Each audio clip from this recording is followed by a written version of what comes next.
দাজ্জালের নাম তো আপনারা শুনেছেন। ভয়ঙ্কর ডেঞ্জারাস একটা ক্যারেক্টার। পৃথিবীর শুরু থেকে শেষ পর্যন্ত এর চেয়ে বড় ফিতনা আসেনি, আসবেও না। দাজ্জালের ফিতনা। সে তার এক চোখ থাকবে, আরেক চোখ এরকম বন্ধ থাকবে, এখানে লেখা থাকবে কাফারা। কোনোভাবেই তাকে দমানো যাবে না, হত্যা করা যাবে না। আল্লাহ নবী ঈসা আলাইহিস সালাম তাকে হত্যা করবেন। তো যে ব্যক্তি সূরা কাহাফ তেলাওয়াত করবে, সূরা কাহাফের প্রথম 10 আয়াত বিশেষ করে মুখস্থ রাখবে, আল্লাহ তাআলা উসিমা মিন ফিতনাতিদ দাজ্জাল, দাজ্জালের ফিতনা থেকে তাকে বাঁচাবেন। সূরা কাহাফের মধ্যে একটা শব্দ আছে ওয়ালিয়াতালাত্তাফ। যারা কোরআন পড়েছেন দেখে থাকবেন, না দেখলে আজকে পাঠায় যে দেখবেন, একটা শব্দ আছে ওয়ালিয়াতালাত্তাফ। দেখবেন কোরআনের মধ্যে এই শব্দটা বোল্ড করা, মোটা কালি দিয়ে লেখা, bold. This is the middle of the holy Quran. এটা কোরআনের একেবারে মাঝখানে এই শব্দটা। এর আগে যত আয়াত, তারপরে ঠিক তত আয়াত। সুবহানাল্লাহি বিহামদিহি। This is the middle of the holy Quran, এবং এটা সূরা কাহাফের মধ্যে আছে ওয়ালিয়াতালাত্তাফ শব্দটা আপনারা দেখবেন। এবং এই সূরাটা নবুয়তির ৫ম বৎসরে নাজিল হয়েছিল, আবিসিনিয়াতে, হিজরতের পূর্বে। তখন সাহাবীদের উপর, নমুসলিম সাহাবাদের উপর কঠিন অত্যাচার চলতেছিল, ভয়ঙ্কর ধরনের অত্যাচার। তো এই সূরাটা নাজিল করে আল্লাহ তাআলা ওনাদেরকে সান্ত্বনা দিলেন এবং বুঝাতে চাইলেন, এই অত্যাচার, এই জুলুমের শিকার শুধু তোমরাই হচ্ছ না, এর আগেও হয়েছে অনেকে। 7 জন যুবক ছিল রোমান সাম্রাজ্যে, তারা তাদের ঈমান বাঁচানোর জন্য এরকম কষ্টের শিকার হয়েছিল, এবং তারা যে স্বপ্ন দেখেছিল সেই স্বপ্ন আল্লাহ তাআলা বাস্তবায়ন করেছেন। তো এই ঘটনাগুলো শুনিয়ে বেসিক্যালি মক্কার যে নও-মুসলিম সাহাবারা, তাদেরকে আল্লাহ তাআলা সান্ত্বনা দিচ্ছিলেন যে ফ্রাস্ট্রেটেড হওয়ার কিছু নেই। ওয়ালা তাহিনু ওয়ালা তাহজানু ওয়া আনতুমুল আ'লাউনা ইন কুনতুম মুমিনিন। হতাশ হবে না, চিন্তিত হবে না, বিজয় তোমাদেরই হবে যদি তোমরা মুমিন হও, যদি তোমরা বিশ্বাসী হও, তোমাদের ঈমানের দাবিতে যদি তোমরা সত্যবাদী হও। এই সূরাটা নাজিলের একটা প্রেক্ষাপট আছে। মক্কার কুরাইশরা কোনোভাবেই যখন রাসূল সাল্লাল্লাহু আলাইহি ওয়াসাল্লামকে দমাতে পারছিল না, তখন তারা প্ল্যান করলো যে আমরা মদিনাতে যে মদিনার ইহুদিদের কাছ থেকে কিছু জেনে আসি। কারণ মক্কাবাসীদের নবী, রাসূল, ওহী, আখিরাত এগুলোর ব্যাপারে কোনো ধারণা ছিল না। তো ফলে তারা কুরাইশরা নজর ইবনে হারিস এবং উকবা ইবনে আবি মুঈত এই দুইজনকে পাঠালো, তোমরা মদিনায় যাও, মদিনায় ইহুদিরা থাকে, ইহুদিদের কাছে তাওরাত নাজিল হয়েছিল। They have idea regarding prophets and আখিরাত, আখিরাত কি, নবী কি, এগুলোর আইডিয়া তাদের আছে। তো তাদের দুইজনকে পাঠালো যে তোমরা যে তাদের জিজ্ঞেস করো যে আমাদের জ্ঞাতি ভাইদের মধ্যে থেকে একজন তো নবী দাবি করে, সে কি আসলেই নবী কিনা, আমরা কিভাবে বুঝবো? তো যেই চিন্তা সেই কাজ, তারা গেল মদিনাতে, মক্কা থেকে মদিনায়, যে খুলে বললো যে আমাদেরই এক ছেলে, আমাদেরই এক লোক বয়স 40 হওয়ার পর থেকে বলে আমি নবী, আমার কাছে ওহী আসে, আল্লাহ আমার কাছে বাণী পাঠায়, আর তিনি আমাকে বাণী বাহক করে পাঠিয়েছেন তোমাদের কাছে। এটা আসলে সত্য কিনা, আমরা একটু কনফিউশনে আছি। তো ইহুদিরা বলল, তোমরা যে তাকে 3টি প্রশ্ন করবে, যদি উত্তর দিতে পারে বুঝবে সত্য নবী। 1 নম্বরে জিজ্ঞেস করবে যে মুহাম্মদ বলো তো আসহাবে কাহাফ কারা, আসহাবে কাহাফ সম্পর্কে তোমরা কি জানো? যে সূরাটার নাম সূরাতুল কাহাফ। কাহাফ মানে হচ্ছে কেইভ, গুহা, মানে গুহাবাসী। 7 জন যুবক এই গুহার ভিতরে আশ্রয় নিয়েছিল ঈমান বাঁচানোর জন্য। মুহাম্মদ তুমি যদি সত্য নবী হও বলো এই ঘটনাটা কি। 2 নম্বরে তাকে জিজ্ঞেস করবে জুলকারনাইন বাদশা সম্পর্কে কি জানে, সে কিছু জানে কিনা। 3 নম্বর তাকে জিজ্ঞেস করবে মা হুয়া রূহ, রূহ কি, যে রূহটা দেহে ঢুকলে মানুষ নড়ে চড়ে, প্রাণবন্ত একটা অ্যানিমেশন থাকে, এটা বের হয়ে গেলে সে ডেড বডি, লাশ হয়ে পড়ে থাকে। What is the origin of রূহ, স্পিরিট। এই 3টা প্রশ্নের উত্তর যদি জানে তাহলে আসলেই সে সত্য নবী। তারা এসে জিজ্ঞেস করলো মুহাম্মদ বলো আসহাবে কাহাফ কারা, বলো জুলকারনাইন কে, বলো রূহ কি। এই 3টা প্রশ্নের উত্তর যদি করতে পারো তাহলে বুঝবে তুমি সত্য নবী। রাসূল সাল্লাল্লাহু আলাইহি ওয়াসাল্লাম বললেন ঠিক আছে যাও, আগামীকাল উত্তর বলে দেব। তিনি ইনশাআল্লাহ বলতে ভুলে গেলেন। রাসূল সাল্লাল্লাহু আলাইহি ওয়াসাল্লামের ধারণা ছিল প্রতিদিনই তো জিবরাইল কোরআনের আয়াত নিয়ে আসে, তো তারই ধারাবাহিকতায় আগামীকাল আসবে, আমি জিজ্ঞেস করে নিব এই 3টা প্রশ্নের উত্তর। তারপরের দিন সবাই এসে হাজির, কিন্তু জিবরাইল আলাইহিস সালাম আসেনি। রাসূল সাল্লাল্লাহু আলাইহি ওয়াসাল্লাম একটু বিব্রতকর পরিস্থিতিতে বললেন। তারা বলল তুমি তো আজকে অ্যাপয়েন্টমেন্ট দিয়েছো, ডেট দিয়েছো, বলো উত্তর বলো। রাসূল সাল্লাল্লাহু আলাইহি ওয়াসাল্লাম বলল আজকে না, আগামীকাল বলে দিলাম। রাসূল সাল্লাল্লাহু আলাইহি ওয়াসাল্লাম ইনশাআল্লাহ কথাটা আর মনে করতে পারতেছেন না। এরপরের দিনও তারা এসে হাজির, কিন্তু রাসূল সাল্লাল্লাহু আলাইহি ওয়াসাল্লাম উত্তর দিতে পারতেছেন না। তারপরের দিন এভাবে পিছাচ্ছেন, রাসূল সাল্লাল্লাহু আলাইহি ওয়াসাল্লাম ডেট দিচ্ছেন না। এভাবে 1 দিন 2 দিন 3 দিন না, 15 দিন। কয় দিন? এদিকে তো এই প্রশ্নের উত্তর জানার জন্য এখন একজন দুজন আসে না, দলে বলে কাফিররা আসে। কারণ রাসূল সাল্লাল্লাহু আলাইহি ওয়াসাল্লামকে এখানে অপমান করা যাচ্ছে, ছোট করা যাচ্ছে, হেয় করা যাচ্ছে। তারা এসে হাসাহাসি করে। আবু বকর, ওমর রাদিয়াল্লাহু আনহুকে বলে, দেখো তোমরা না বলছো সত্য নবী, উনি সত্য নবী হলে তো প্রথম দিন উত্তর দিয়ে দিতে পারতো, পারে না কেন? এটা থেকে বোঝা যাচ্ছে তিনি আসলে মিথ্যাবাদী। 15 দিন রাসূল সাল্লাল্লাহু আলাইহি ওয়াসাল্লামের জন্য এত বিব্রতকর পরিস্থিতি আর ছিল না। 15 দিন পর আল্লাহ তাআলা আয়াত নাযিল করলেন, ওয়ালা তাকুলান্না বিশাইইন ইন্নী ফাইলুন যালিকা গাদা ইল্লা আইয়াশা আল্লাহ। অর্থাৎ হে নবী, ভবিষ্যতের কোনো কাজে যখন ওয়াদা দিবেন, কমিটমেন্ট করবেন, আপনি আইয়াশা আল্লাহ মানে ইনশাআল্লাহ বলা ছাড়া কখনো দিবেন না। রাসূল সাল্লাল্লাহু আলাইহি ওয়াসাল্লামকে শিক্ষা দেওয়ার মধ্য দিয়ে বেসিক্যালি আল্লাহ তাআলা গোটা মুসলিম উম্মাহকে শিক্ষা দিলেন, আমাদেরকে শিক্ষা দিলেন, যাতে আমরা ভবিষ্যতের কাজে আগে ইনশাআল্লাহ বলি। তো রাসূল সাল্লাল্লাহু আলাইহি ওয়াসাল্লাম লেসনটা পেলেন। এরপর আল্লাহ তাআলা উত্তর জানিয়ে দিলেন, আম হাসিবিতা আন্না আসহাবাল কাহফি ওয়ার রহিম কানু মিন আয়াতিনা আজাবা। টানা 2 পৃষ্ঠা উত্তর দিলেন আসহাবুল কাহফ কারা। তাওরাত, জাবুর, ইনজিলে কোথাও এত বিস্তারিত উত্তর নাই আসহাবে কাহফের ব্যাপারে। আল্লাহ তাআলা আল কাহফ, সূরাতুল কাহফ নামে গুহাবাসীদের নামে একটা সূরা দিলেন, বিস্তারিত 2 পৃষ্ঠায় বর্ণনা করলেন তারা কারা। কুরাইশরা তো তাআজ্জুব বনে গেল, ঘটনা কি, মুহাম্মদের উত্তর কিভাবে জানলো? সে তো কারো কাছে পড়ে নাই, লেখে নাই, এই দেশের বাইরেও কোথাও যায় নাই। দ্বিতীয় প্রশ্ন ছিল যুলকারনাইনকে আল্লাহ আয়াত নাযিল করলেন, ওয়াসআলুনাকা আন যিলকারনাইন কুল সাআতলু আলাইকুম মিনহু যিকরা। টানা আল্লাহ তাআলা প্রায় 1.5 পৃষ্ঠা, 1 পৃষ্ঠারও বেশি যুলকারনাইনের ঘটনা শোনালেন। আর রূহের কথা শোনালেন সূরা আল ইসরাতে, ওয়াসআলুনাকা আনির রূহ কুলির রূহু মিন আমরি রাব্বি ওয়া মা উতীতুম মিনাল ইলমি ইল্লা কালিলা। রূহ এটা আল্লাহর স্পেশাল একটা অর্ডার, আল্লাহর আদেশে এটা ঢুকে আল্লাহর আদেশে বের হয়। এটা কেউ ছুতে পারে না, ধরতে পারে না, দেখতে পারে না, এটা আল্লাহর পক্ষ থেকে একটা মিরাকেল। 3টা প্রশ্নের উত্তর যখন আল্লাহ তাআলা দিয়ে দিলেন, রাসূল সাল্লাল্লাহু আলাইহি ওয়াসাল্লাম তাদেরকে সাবলীল ভাষায় শুনিয়ে দিলেন। তারা অবাক হয়ে গেল। এইটা হচ্ছে সূরাতুল কাহফ নাজিল হওয়ার প্রেক্ষাপট। এরকম একটা সিচুয়েশনে নবুয়তির 5ম বছরে আল্লাহ তাআলা এই সূরাটা নাজিল করেছেন। এই সূরার কিছু ফজিলত আছে।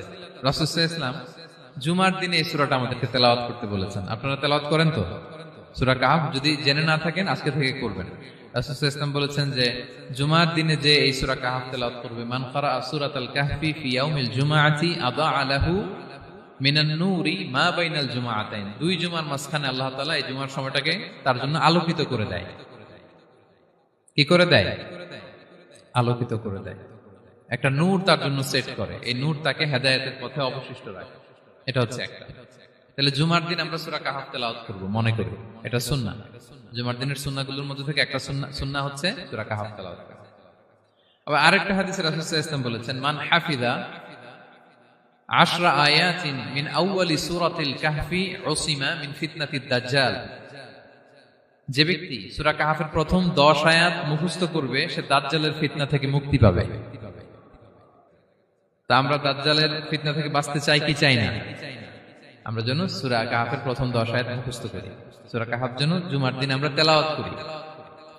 So now the question arises, what is the relationship of Suratul Kahf with Dajjal? দাজ্জালের সাথে সূরা কাহফের রিলেশনটার কারণ কি? একটা মেকানিজম তো এখানে আছে। এত সূরা থাকে, রাসূল সাল্লাল্লাহু আলাইহি ওয়াসাল্লাম কেন বলেন যে সূরা কাহফ পড়লে দাজ্জালের ফিতনা থেকে বাঁচবে? কারণটা কি? এর কারণ হচ্ছে দাজ্জাল আমাদেরকে যে সমস্ত জিনিস দিয়ে ফিতনায় ফেলবে, ওই ফিতনাগুলোর সলিউশন আল্লাহ তাআলা সূরা কাহফের ভিতরে রেখে দিয়েছেন। দাজ্জাল 4টা জিনিস দিয়ে আমাদেরকে ফিতনায় ফেলবে। That's trial of faith, 1 number. ঈমানের পরীক্ষা সে আমাদেরকে ফেলবে, আমাদের বিশ্বাস নিয়ে ছিনিমিনি খেলবে সে। এটার সলিউশন আছে সূরা কাহফ, আমি বলবো আস্তে আস্তে। 2 নম্বরে দাজ্জাল আমাদেরকে ফিতনায় ফেলবে, দ্য ট্রায়াল অফ ওয়েলথ, সম্পদ দিয়ে সে আমাদেরকে ফিতনায় ফেলবে। 3 number the trial of knowledge, জ্ঞান দিয়ে সে আমাদেরকে ফিতনায় ফেলবে। 4 number the trial of power, ক্ষমতা দিয়ে সে আমাদেরকে ফিতনায় ফেলবে। দাজ্জাল 4টা জিনিস দিয়ে আমাদেরকে পরীক্ষায় ফেলবে। কয়টা? 1 হচ্ছে ঈমানি পরীক্ষা, 2 হচ্ছে সম্পদ দিয়ে পরীক্ষা, 3 হচ্ছে জ্ঞান দিয়ে পরীক্ষা, 4 হচ্ছে ক্ষমতা দিয়ে পরীক্ষা। সে ঈমানের পরীক্ষায় আমাদেরকে ফেলবে। সে এসে বলবে আমি তোমার রব, এবং এটা প্রমাণ করার জন্য যা যা দরকার আল্লাহ তাআলা তাকে সব দিবেন।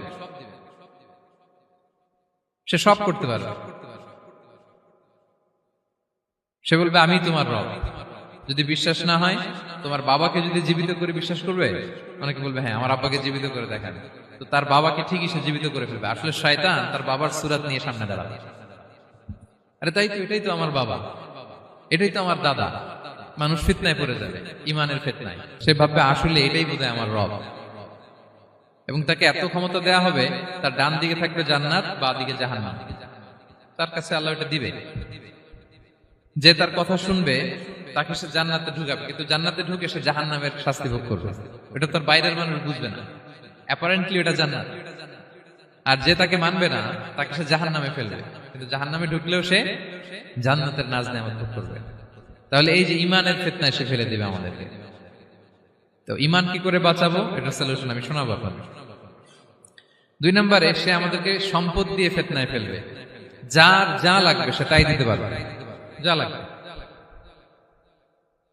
সে যদি আকাশকে বলে আকাশ বৃষ্টি দাও, যাকে তারা মানবে ওই এলাকায় বৃষ্টি হবে, সুজলা সুফলা শস্য শ্যামলা হবে সে সমস্ত এলাকা, ফল মূলে ভর্তি হবে, বরকত আর বরকত। আর যে এলাকার লোকেরা, জনপদের লোকেরা তাকে মানবে না, সে বলবে ওখানে বৃষ্টি হবে না, হবেও না। ওখানে খরা, দুর্ভিক্ষ, মাটি ফেটে চলছে, মানুষ না খেয়ে মরবে, মহামারী, দুর্ভিক্ষ দেখা দেবে। তখন বিশ্ববাসী মনে করবে এটাই বোধহয় আমাদের রব। তার মানে সম্পদ দিয়ে ফিতনায় ফেলে দিবে। 3 নম্বর হচ্ছে নলেজ। তার জ্ঞানের কাছে গোটা বিশ্ব হার মানবে। পূর্বের পরের যত জ্ঞান আছে সব আল্লাহ তাকে দিবে। ইলমুল আউয়ালিন ওয়াল আখিরিন। এমন কোন প্রশ্ন নেই যেটা দিয়ে তাকে আটকানো যায়। যাই জিজ্ঞেস করবেন সব জানতা, সব বলে দেয়। ভবিষ্যৎবাণী বলে দিবে, বলবে আগামীকাল ওইখানে অমুক দেশে বোমা বিস্ফোরণ হবে, হবে ওইখানে, ওখানে দুর্ভিক্ষ হবে, হবে, ভূমিকম্প হবে, হবে। সে যা বলবে তাই হবে। তার জ্ঞানের এই বহর দেখে মানুষ ফিতনায় পড়ে যাবে। 4 নম্বর হচ্ছে দ্য ট্রায়াল অফ পাওয়ার, ক্ষমতা। তার ক্ষমতার সামনে সবকিছু একেবারে ছিন্ন বিচ্ছিন্ন হয়ে যাবে, এত ক্ষমতা হবে তার। সে যেমনটি বলবে তেমনটি করতে হবে। বাতাসের চেয়ে দ্রুত বেগে সে এক দেশ থেকে আরেক দেশে চলে যাবে। তো তার এই সমস্ত অলৌকিক ক্ষমতা দেখে মানুষ ফিতনায় পড়ে যাবে। এবং এই ফিতনা, এই পরীক্ষার মুহূর্তগুলোতে মানুষ কিভাবে নিজেকে ধরে রাখবে তার সলিউশন আল্লাহ তাআলা সূরা কাহফে দিয়েছেন। এই 4টা ফিতনা থেকে বাঁচার জন্য আল্লাহ সূরা কাহফে 4টা ঘটনা উল্লেখ করেছেন। কয়টা? 1 নাম্বার হচ্ছে আসহাবে কাহফ, যুবকদের ঘটনা, 7 জন যুবকদের ঘটনা। ঈমান কি করে বাঁচাবেন, সলিউশন ওখানে। সম্পদের ফিতনা থেকে কিভাবে নিজেকে বাঁচাবেন, এজন্য একজন বাগানওয়ালার ঘটনা আল্লাহ সেখানে বলেছেন। জ্ঞানের ফিতনা থেকে কি করে বাঁচবেন, এজন্য আল্লাহ তাআলা মুসা আলাইহিস সালাম এবং খিজির আলাইহিস সালামের ঘটনা সেখানে উল্লেখ করেছেন। আর ক্ষমতার ফিতনা থেকে কি করে বাঁচবেন এটা বোঝানোর জন্য আল্লাহ তাআলা যুলকারনাইনের ঘটনা উল্লেখ করেছেন। 4টা ফিতনা থেকে বাঁচার জন্য কয়টা ঘটনা? 4টা ঘটনা। আমরা তাহলে একটা একটা করে ঘটনা শুনি, আমরা একটু উদ্ধার করার চেষ্টা করি যে কি কি সলিউশন আল্লাহ তাআলা আমাদের বাতলে দিলেন। 1 নম্বর হচ্ছে আসহাবে কাহফের ঘটনা। এটা 250 খ্রিস্টাব্দের সময়কালে রোমান সাম্রাজ্যের একজন বাদশা ছিল, নাম দাকিয়ানুস। প্রতাপশালী বাদশা, পৌত্তলিক, মূর্তির পূজা করে। ঈসা আলাইহিস সালাম বিদায় নিয়েছেন, 200-250 বছর হলো। তো সব নবীর ধর্মই কিন্তু ইসলাম, যদিও আমরা নাসারা বলি, ইহুদি বলি, সব নবীদের ধর্মই কি ইসলাম। তো তিনি ছিলেন পৌত্তলিক, মূর্তির পূজা করত। আর তার এলাকায় কেউ যদি ঈসা আলাইহিস সালামের নাম নিত, আখিরাতে বিশ্বাস করত, আল্লাহ বিশ্বাস করত, তাদেরকে তারা পাথর মেরে হত্যা করত। এজন্য ভয়ে কেউ ঈসাই ধর্মে ঈমান আনতো না, মানে ইসলামে ঈমান আনতো না। এই রাজার ভয়ে সবাই মূর্তির পূজা করত। কিন্তু 7 জন যুবক ছিল, তারা স্রোতে গা ভাসিয়ে দেয়নি। স্রোতের বিপরীতে তারা ঈমান নিয়ে দাঁড়িয়েছে। তারা ঈসা আলাইহিস সালামের রেখে যাওয়া সত্য ধর্মের উপর ঈমান এনেছিল, আখিরাতে তারা বিশ্বাস করত। তো এই 7 জন যুবকের কথা ছড়াতে ছড়াতে রাজা দাকিয়ানুসের কাছে চলে যায়। উনি তো রেগে মেগে আগুন, ডেকে পাঠালো 7 জনকে। তাদেরকে জিজ্ঞেস করলো তোমরা কাকে মানো? বলতেছে এক আল্লাহকে মানি। সাহসী, খুবই সাহসী। বলতেছে তুমি কি জানো তোমরা কার সামনে কথা বলতেছো? আমি তো তোমাদেরকে মৃত্যুদণ্ড দিতে পারি। তারা বলে দেন, কিন্তু আমরা সব বিসর্জন দিলেও ঈমান বিসর্জন দিতে পারবো না। সুবহানাল্লাহ। তিনি বললেন তোমরা যুবক মানুষ, রক্ত গরম, আবেগে কথা বলতেছো, 3 দিন সময় দিলাম, যাও ঈসার নাম ভুলে যাও, আখিরাত ভুলে যাও, আল্লাহর নাম ভুলে যাও। 3 দিন পরে তোমাদেরকে আবার ইন্টারভিউ নেব। ওই দিন যদি একই কথা বলো, পাথর মেরে 7 জনকে দুনিয়া থেকে উড়িয়ে দেবে। তারা চলে গেল। এবার 7 বন্ধু মিলে পরামর্শ করতে লাগলো, কি করতে পারি আমরা, এই গুণে ধরা সমাজকে আমরা কিভাবে বাঁচাবো, এই পৌত্তলিকতার ছোবল থেকে এই ইফসিস নগরীকে বাঁচাবো কি করে। নগরীটার নাম ছিল ইফসিস নগরী। বর্তমানে এটা তুরস্কের ইজমির শহরে অবস্থিত। এখনো জায়গাটা প্রত্নতাত্ত্বিকদের ওই ইয়েতে এটা সংরক্ষিত, এখনো টুরিস্টরা যায়। তো তারা বলল, আমরা ঈমান বিসর্জন দিব না, যদি আমরা ওদের কথা মেনে নিই আমরা তো মুশরিক হয়ে গেলাম, চলো আমরা এক কাজ করি, আমরা এলাকা ছেড়ে দিই। এই 7 যুবক আল্লাহর উপর ভরসা করে তারা বাড়ি ঘর আত্মীয় স্বজন সব ছেড়ে দিয়ে, লোকালয় ছেড়ে দূরে একটা পাহাড়ের ভেতরে আশ্রয় নিল। পাহাড়ের ভেতরে একটা গুহা ছিল, এই গুহা কি আরবিতে বলে আল কাহাফ। কি বলে? এই সূরার নাম কি? সূরাতুল কাহাফ। তো তাদের সাথে সাথে একটা কুকুরও যাচ্ছিল। তারা বারবার তাড়িয়ে দেওয়ার চেষ্টা করতেছিল কুকুরটাকে, যাতে না যায়, কিন্তু কুকুর শুধু কান্না করে তাদের সাথে যাওয়ার জন্য ঘেউ ঘেউ করতেছিল। এই কুকুরটাকেও সাথে নিল। ভালো মানুষদের সাথে থাকলে কি হয় দেখেন, এই কুকুরের কথা, যেহেতু 7 জন ইমানদারের সাথে একটা কুকুর ছিল, এই কুকুরের কথা আল্লাহ সূরাতুল কাহাফে উল্লেখ করে দিয়েছেন। ওয়া কালবুহুম বাসিতুন যিরাআইহি বিল ওয়াসিল। তো তারা ভিতরে গেল, যে প্রচন্ড ক্লান্ত, তারা ঘুমিয়ে পড়ল। কি করলো? এই এক ঘুমে আল্লাহ 309 বছর কাটাই দিলেন। কয়শো 9 বছর? 9 বছর ঘুম, সব ঘুম, প্রচন্ড ঘুম, ঘুম যেন আর কাটে না। 309 বছর পরে এরা জাগলো। এখন খুব ক্ষুধা, ঘুমে আর মোর ভাঙতেছে। আর একজন জিজ্ঞেস করতেছে, কি লম্বা সময় ঘুম দিলাম বোধহয় আমরা? একজন বলতেছে, হ্যাঁ মনে সারাদিনই ঘুমাইছি আমরা। আরেকজন বলতেছে, না না সারাদিন না, দিনের কিছু অংশ হয়তো ঘুমাইছি। আসলে কয় বছর ঘুমাইছে? 309 বছর। তো এদিকে সভ্যতার তো চেঞ্জ। এখানে ওই দাকিয়ানুস মরে, এর ছেলে মরে, এর নাতি মরে, পুতি মরে, এখন 6ষ্ঠ নম্বর রাজা আসছে। প্রজন্মের পর প্রজন্ম তো শেষ। 309 বছর কমপক্ষে 4-5টা জেনারেশন চেঞ্জ হবে। তো জেনারেশন চেঞ্জ হয়ে, এলাকা চেঞ্জ হয়ে, তারা যে স্বপ্ন দেখেছিল এই ইফসিস নগরীতে কালিমার পতাকা উঠবে, তাদের স্বপ্ন আল্লাহ বাস্তবায়ন করেছেন। 309 বছরের ব্যবধানে এই এলাকার সবাই মুসলিম হয়ে গেছে। আল্লাহ চাইছিলেন ওদেরকে দেখাবে এটা, যে স্বপ্নটা যে বাস্তবায়ন হয়েছে এটা দেখাবে। ঘুম থেকে উঠছে, একজনকে তারা বললো যে লুকায় লুকায় চাদর মুড়ি দিয়ে কিছু রুটি নিয়ে আসো বাজার থেকে, যাতে তোমাকে না চিনে।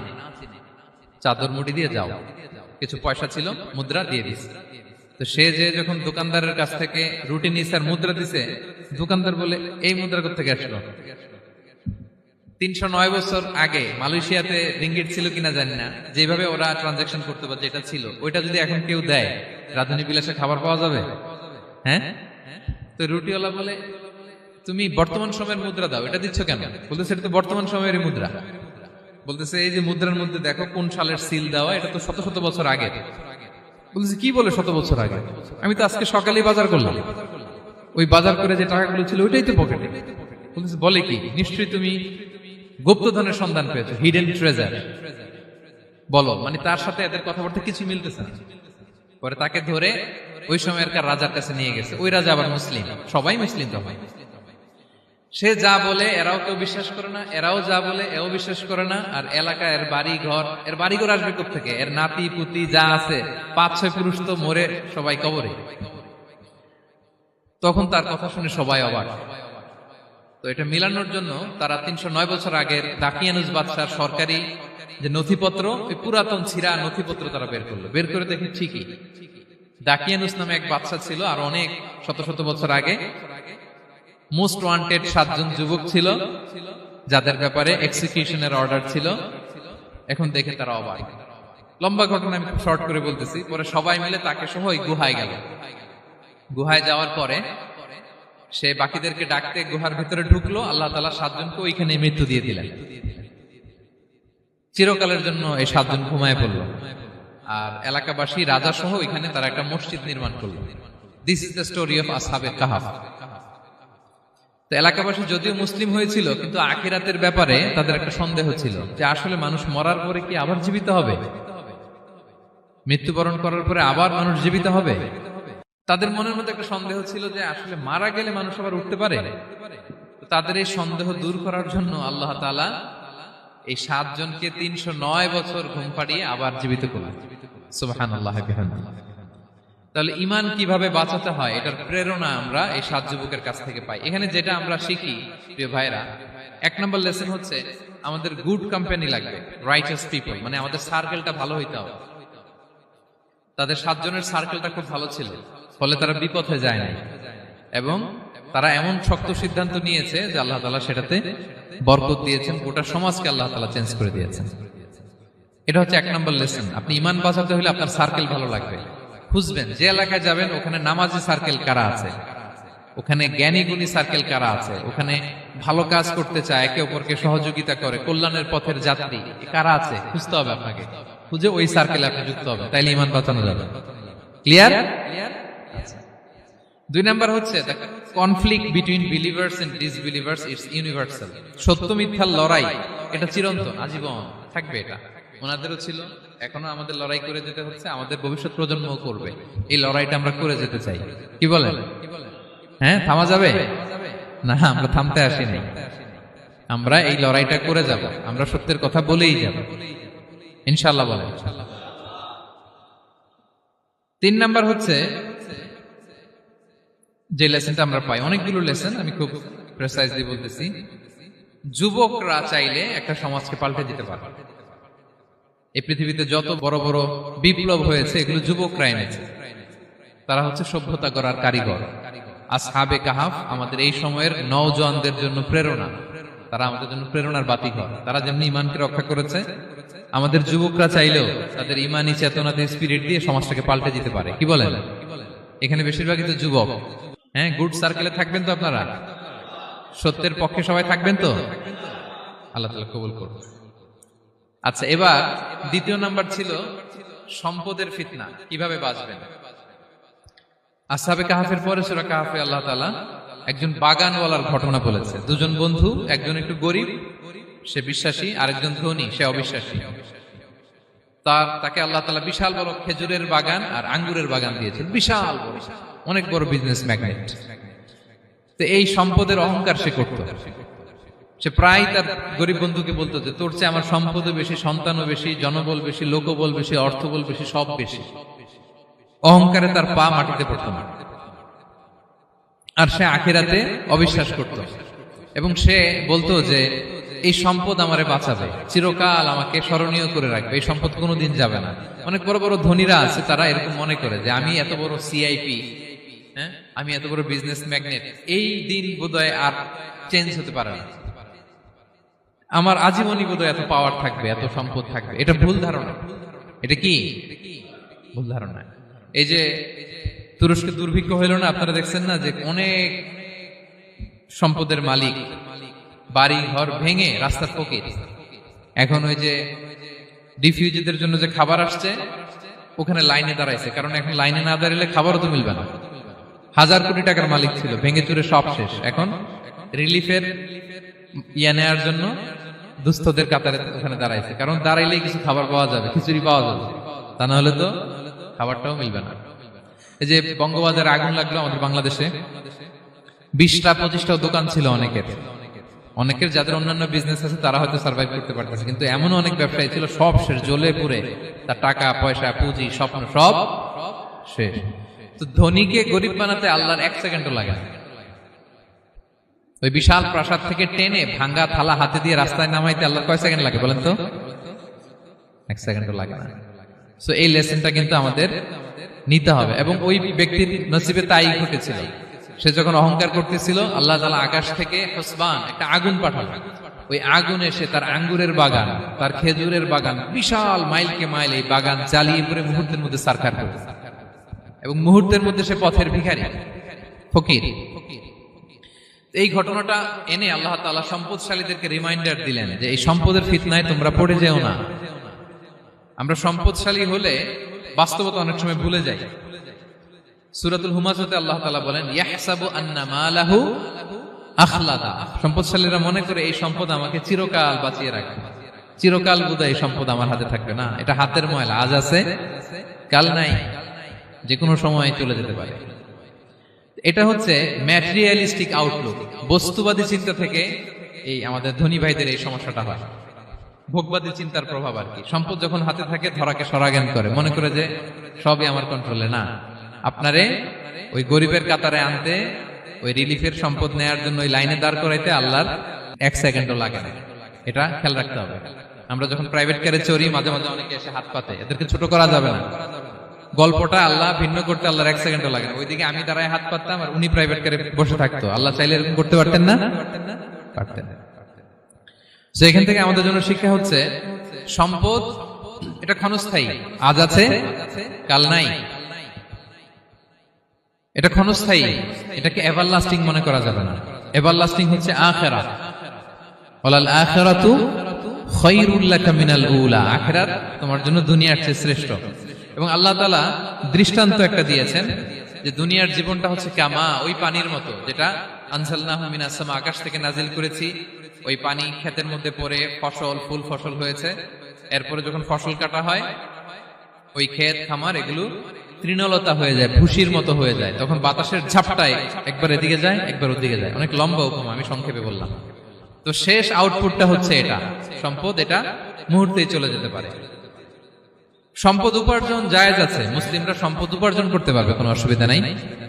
আপনি যদি ধনী হন এটা ভালো, ফলে আপনি যাকাত দিতে পারবেন, অসহায় দুস্থদের সহায়তা করতে পারবেন, কন্ট্রিবিউট করতে পারবেন।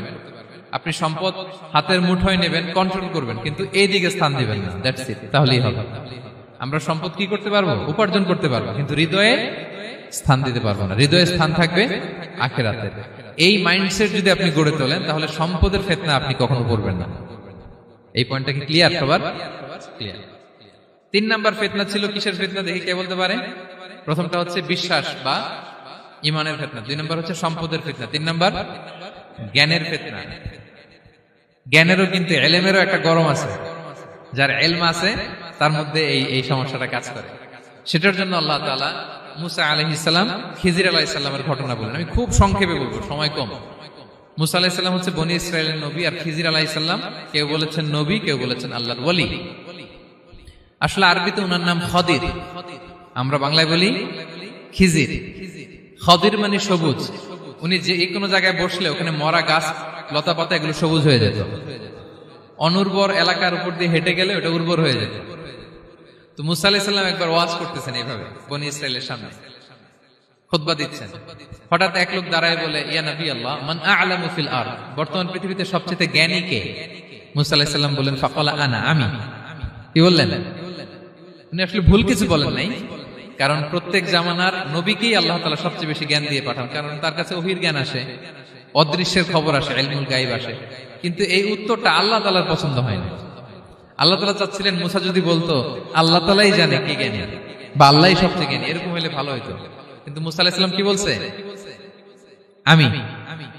এখন প্রশ্ন করলো সবচেয়ে বড় জ্ঞানী কে? উনি কি বললেন? আমি। এই যে আমি এটাতে ঝামেলা আছে। আমি বড়, আমি জানি, আমি সব, দিস ইজ প্রবলেমেটিক। আল্লাহ এটা পছন্দ করলেন না। আল্লাহ তাআলা মুসা আলাইহিস সালামকে বললেন, মুসা তুমি যে বলছো তুমি জ্ঞানী, না তুমি জ্ঞানী না, তোমার চেয়ে বড় জ্ঞানী আছে। মুসা আলাইহিস সালাম বলে, তাই নাকি? আমার চেয়ে বড় জ্ঞানী কে? তো আল্লাহ তাআলা বললেন, ইযহাব ইলা মাজমাইল বাহরাইন, 2 সাগর বা 2 নদীর মিলনস্থলে যাও, ওখানে আমার এক বান্দা আছে তোমার চেয়েও জ্ঞানী। মুসা আলাইহিস সালাম বললেন, তাই নাকি? তো আল্লাহ, আমি কিভাবে চিনি উনি কোথায় থাকে, কিভাবে বুঝবো? আল্লাহ বললেন, একটা বড় মাছ নাও, এটাকে ফ্রাই করো, এটাকে ফ্রাই করে একটা ঝুড়ির ভেতরে নাও, যেখানে এই মাছটা সাগরে ঢুকে যাবে ওখানে আমার বান্দাকে পাবে। তো উনি ওনার সহযোগী ইউশা ইবনে নুনকে নিয়ে হাঁটতে লাগলেন। হাঁটতে হাঁটতে এক জায়গায় ক্লান্ত হয়ে পাথরের পাশে বিশ্রাম নিলেন। ওই পাথর থেকে আবার এক ধরনের পানি বের হয়, এই পানিটারে বলে আবে হায়াতের পানি, মাউল হায়াত, জীবন নদীর পানি। এই পানি কোনো মৃত প্রাণী বা বস্তুর গায়ে লাগলে ওটা জীবিত হয়ে যায়। তো ওনারা পাথরে হেলান দিয়ে বিশ্রাম নিচ্ছিলেন। ওই পানি ওই ফ্রাই করা মাছের গায়ে লাগার সাথে সাথে মাছ জীবিত হয়ে ঝুড়ি থেকে বের হয়ে সাগরে ঢুকে গেছে। ওনারা আর খেয়াল করেন না। এরপর আবার হাঁটতে লাগলেন। হাঁটতে হাঁটতে যখন ক্লান্ত শ্রান্ত, তখন বলে, এই ইউশা, আমাদের ওই মাছ, ফ্রাই মাছটা দাও, এখন খাই। ঝুড়ি খুলে দেখে মাছ নাই। মাছ গেল কোথায়? তখন ইউশা বললো, হয়তো আমরা যে পাথরের ওখানে বিশ্রাম নিয়েছিলাম ওখানে আমরা মিসিং, ওখানে হারাই ফেলছি। চলো চলো, আরে ওইদিকে তো যাইতে হবে আমাদের। উনি গেলেন, যে দেখে মাছ যে জীবিত হয়ে বালুর এদিকে নাড়াচাড়া করতে করতে সাগরে ঢুকে গেছে, ওখানে দাগ আছে। মুসা আলাইহিস সালাম ঢুকলেন সুরঙ্গ, ঢুকে দেখে চাদর গায়ে দিয়ে এক লোক শুয়ে আছে। সালাম দিলেন, আসসালামু আলাইকুম। ওই লোক চাদর আর সরায় না, ভিতর থেকে বলতেছে ওয়ালাইকুম আসসালাম। তো চাদরের ভিতর থেকে উনি বলে মান আন, তুমি কে? মুসা আলাইহিস সালাম বললেন আনা মুসা, আমি মুসা। উনি বলেন মুসা বনি ইসরাইল, বনি ইসরাইলের মুসা? বললেন হ্যাঁ। কেন এসেছো? এবার চাদর খুললেন, বলতেছে আপনার কাছ থেকে কিছু শিখতে আসছি। আল্লাহ বলছে আপনি নাকি সবচেয়ে বড় জ্ঞানী।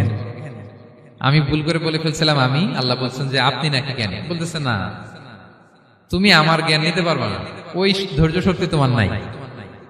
মুসা আলাইহিস সালাম বললেন যে আপনি যে কোনো শর্তে আমাকে একটু রাখেন কয়েকদিন আপনার সাথে, আমি রাজি। বললেন না, তুমি পারবে না। মুসা আলাইহিস সালাম জোর করতে লাগলেন, অবশেষে খিদির আলাইহিস সালাম রাজি হলেন। বললেন শর্ত হচ্ছে আমি যাই করি আর না করি আমাকে কোনো প্রশ্ন করা যাবে না। মুসা আলাইহিস সালাম বললেন ওকে। সফর শুরু হলো। সামনে নদী, এক লোক তাদের নৌকা দিয়ে নদী পার করায় দিল। নদী পারাপারের পর খিজির আলাইহিস সালাম লাঠি দিয়ে নৌকার তলাটা ছিদ্র করে দিলেন। মুসা আলাইহিস সালাম বললেন ইন্না লিল্লাহি, এটা আপনি কি করলেন? ওরা আমাদেরকে নদী পার করে দিল, আর যে ভাড়াটা আসছিল এটাও নিল না, আমাদেরকে সম্মান দেখালো, আপনি নৌকা ছিদ্র করে দিলেন। খিজির আলাইহিস সালাম বলছে এই যে আমি বলছিলাম না তুমি ধৈর্য ধারণ করতে পারবে না, যাও তোমার রাস্তায় তুমি, আমার রাস্তায় আমি। মুসা আলাইহিস সালাম আবার ক্ষমা চাচ্ছেন যে আপনি আমার ক্ষমা করেন, আমি তো ভুলে গেছি, আর প্রশ্ন করবেন না। চলতে লাগলেন। হঠাৎ বাচ্চারা খেলতেছে, এক বাচ্চাকে ধরে হত্যা করলেন খিজির আলাইহিস সালাম। এবার তো মুসা আলাইহিস সালাম রেগে গেছে, আপনি করলেনটা কি? নিষ্পাপ ফুলের মতো শিশুকে হত্যা করলেন। খিজির আলাইহিস সালাম বলে এই যে আমি জানতাম যে তুমি ধৈর্য ধারণ করতে পারবে না, তোমার রাস্তা এক, আমার রাস্তা এক, যাও। এবার মুসা আলাইহিস সালাম করজোর করতেছে যে this is the last chance, একটা ফাইনাল চান্স দেন, একটা সুযোগ দেন, আর আমি প্রশ্ন করবো, এটাই লাস্ট। বলেন ওকে ঠিক আছে। হাঁটতে হাঁটতে এক ইহুদি বসতির সামনে যে হাজির, দুজনই খুব ক্ষুধার্ত, খাবার চাইলো, এরা আবার কৃপণ, খাবার দিল না। তো খিজির আলাইহিস সালাম বললেন ঠিক আছে, খাবার যেটা দিচ্ছেন আমরা চলে যাই। যাওয়ার পথে দেখতেছে এই এলাকার একটা দেয়াল ভেঙে পড়ে যাবে। তিনি বললেন মুসা চলো এটা ঠিক করে দেই। দুইজন মিলে প্রচন্ড ক্ষুধায় এটা সেটা এনে দেয়ালটা তৈরি করতেছে। মুসা আলাইহিস সালাম তো এমনি রাগী, পেটে আবার ক্ষুধা, আবার বলছে কিছু বলাও যাবে না। তিনি এবার আর প্রশ্ন করেন, বলতেছে ওরা এত কিপটামি করলো আর আপনি এটা করে দিলেন, আপনি তো চাইলে এটা টাকা নিতে পারতেন, পারিশ্রমিক নিতে পারতেন চাইলে। এই কথা বলার পর খিজির আলাইহিস সালাম বললেন হাযা ফিরাকু বাইনি ওয়া বাইনি, এখানেই তোমার আর আমার সেপারেশন, আর সামনে আগানো যাবে না, তোমার কোনো ধৈর্যই নেই। তো এতটুকু তোমাকে আমি বলি যে আমি একটাও আল্লাহর আদেশ ছাড়া করি নাই, আল্লাহর আদেশে আমি করেছি। কি? এক নম্বর হচ্ছে ওই যে আমাদের ভাড়া নিতে চাইলো না, আমাদেরকে পার করে দিল, নৌকাটা ছিদ্র করেছি কারণ এই এলাকায় একজন জালিম বাদশাহ আছে, সে নৌকা পেলেই গরিব মাঝিদের নৌকা সিজ করে নিয়ে যায়। তো এটাকে যখন তলায় ছিদ্র করে দিছি, রাজার লোকেরা এসে দেখবে যে এটা তলা ছিদ্র, পানি ঢুকতেছে, এটা নিবে না, ওরা পরে সামহাও এটা রিপেয়ার করে চালাইতে পারবে। মুসা আলাইহিস সালাম বলে সুবহানাল্লাহ, তাই তো, এটা তো আমি বুঝতে পারি নাই। আর ওই ছোট শিশুটাকে হত্যা করছি, ও অনেক বড় জালিম হবে এলাকা, তার ফিতনায় এলাকাবাসী তটস্থ থাকবে, সে তার মা বাবাকেও জাহান্নামে নেবে। এজন্য আল্লাহ তাআলা আদেশ দিয়েছেন আমাকে, আল্লাহর আদেশে আমি তাকে হত্যা করেছি। মুসা আলাইহিস সালাম বললেন তাই তো, এটা তো অনেক ভালো কাজ করছেন। তাইলে তো বলতেছে তাহলে ওইটা বলেন, খাবারও দিল না, এত কৃপণ, এদের দেয়াল কেন ঠিক করতে গেলেন আপনি? তখন তিনি বললেন যে আসলে এটা একটা ইয়াতিমদের ঘর ছিল, দুইটা ইয়াতিম শিশু, তাদের বাবা মা খুব ভালো ছিল, আর এই দেয়ালের নিচে আছে গুপ্তধন, এই দেয়ালটা পড়ে যাবে, এই গুপ্তধন তারা ছোট মানুষ নিতে পারবে না, এলাকাবাসী তাদেরকে বঞ্চিত করে নিয়ে যাবে। আমি দেয়াল গড়ে দিলাম যাতে করে তারা যখন প্রাপ্তবয়স্ক হয় নিজেদের সম্পদ নিজেরা বুঝে নিতে পারে। সুবহানাল্লাহ বিহামদিহি। মুসা আলাইহিস সালাম বলে তাই তো, এগুলো তো আমি বুঝতে পারি নাই। তো এই ছিল খুব সংক্ষিপ্ত পরিসরে মুসা আলাইহিস সালাম খিজির আলাইহিস সালামের ঘটনা। দাজ্জাল যদি এই মুহূর্তেও আসে, সে আমাদেরকে বিভ্রান্ত করতে পারবে না। পারবে? পারবে না ইনশাআল্লাহ। ইনশাআল্লাহ বলেন। আর ভবিষ্যতের সব কাজের আগে আমরা সবসময় কি বলবো? মনে থাকবে সবার? আল্লাহ তাআলা আমাদের সবাইকে কথাগুলো বোঝার ও আমল করার তৌফিক দান করুন। হাযা মা ইনদি ওয়াল ইলমু ইনদাল্লাহ আলাইহি তাওয়াক্কালতু ওয়া ইলাইহি উনীব। ওয়াসসালামু আলাইকুম ওয়া রাহমাতুল্লাহি তাআলা ওয়া বারাকাতুহু।